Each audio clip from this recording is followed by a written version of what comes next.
കോതമംഗലം കോട്ടപ്പടിയിൽ വീടിന് നേരെ കാട്ടാനയാക്രമണം. ഗൃഹനാഥൻ തലനാരിഴയ്ക്ക് രക്ഷപ്പെട്ടു. ആക്രമണത്തിൽ കാർഷിക വിളകൾക്ക് കനത്ത നാശനഷ്ടം ഉണ്ടായി. കോട്ടപ്പടി പഞ്ചായത്തിലെ വാവേലിയിൽ പുലർച്ചെ 4 മണിയോടെയാണ് കാട്ടുകൊമ്പൻ ജനവാസ മേഖലയിലെത്തിയത്. പോൾ എന്നയാളുടെ വീടിന് നേരെയായിരുന്നു കാട്ടാന ആക്രമണം. ശബ്ദം കേട്ടുണർന്നപ്പോൾ മുൻവശത്തെ കതക് തുറന്നപ്പോഴേക്കും ആന സമീപത്തെത്തിയിരുന്നു. അക്രമാസക്തനായ കാട്ടുകൊമ്പൻ ജനൽപാളിയുടെ ചില്ലുകൾ കുത്തിപ്പൊട്ടിച്ചു. തുമ്പിക്കൈയുടെ പാട് ഭിത്തിയിൽ കാണാം.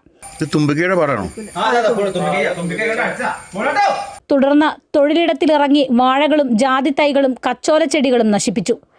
ഫോറസ്റ്റുകാര് വന്നു, പാത്രന്മാരും വന്ന് ഓടിച്ച് വണ്ടി കയറ്റി. മുറിവാളിനാനയാ ഒറ്റയ്ക്ക് വന്നത്. തക്കതായ നഷ്ടപരിഹാരം കിട്ടണം. തൊട്ടടുത്ത് താമസിക്കുന്ന പോളിന്റെ സഹോദരന്റെ പുരയിടത്തിലെ കൃഷികൾക്കും ആന നാശം വരുത്തിയിട്ടുണ്ട്. ആനശല്യത്തിന് ശാശ്വത പരിഹാരം ഉണ്ടാക്കണമെന്നും നഷ്ടപരിഹാരം ലഭ്യമാക്കാൻ അധികൃതർ നടപടി സ്വീകരിക്കണമെന്നും വീട്ടുടമയും പ്രദേശവാസികളും ആവശ്യപ്പെട്ടു. സ്ഥിരമായിട്ട് ആനയുടെ ശല്യമുള്ള ഒരു ഏരിയയാണ്. ഇതിനു വേണ്ടിയിട്ട് ഒരു ശാശ്വത പരിഹാരം ഗവൺമെന്റിന്റെ ഭാഗത്തുനിന്ന് ആരുടെ ഭാഗത്തുനിന്ന് ഇതുവരെയായിട്ടും ഉണ്ടായിട്ടില്ല. ഈ നാട്ടില് ഇപ്പൊ ലക്ഷങ്ങളുടെ നഷ്ടം വരുത്തി വെച്ചിരിക്കുന്നു. ഇവിടെ ജീവിക്കുന്ന മനുഷ്യന് യാതൊരു വിലയില്ല. ഇവിടെ മൃഗങ്ങൾക്കാണ് വില. അമൃത ന്യൂസ്, കൊച്ചി.